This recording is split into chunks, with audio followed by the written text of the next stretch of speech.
Hi అండి. మీరు అడిగిన ఒక మంచి సెల్ఫ్ కేర్ వీడియోతో వచ్చేసాను.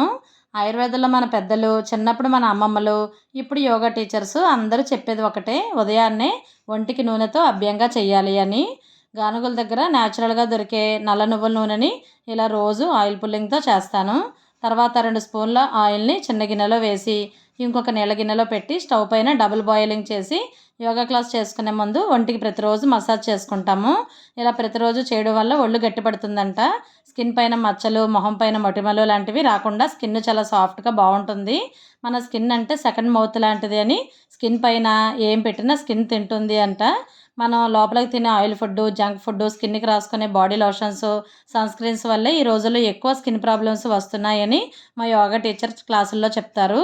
ప్రతిరోజు స్నానంకి గంట ముందు మనల్ని మనం ఇలా చక్కగా ప్యాంపర్ చేసుకున్నట్టు ఆయిల్ మసాజ్ చేసుకోవడం వల్ల మన మైండ్ చాలా రిలాక్స్డ్గా ఉంటుంది. ఇంకా ఈ వింటర్లో ఒంటి మీద సబ్బు పేరుకుపోయి, చలికి డ్రై అయిపోయి, కాళ్ళు చేతుల పైన తెల్లని గీతలు, దురదలు లాంటివి అస్సలు ఉండవు.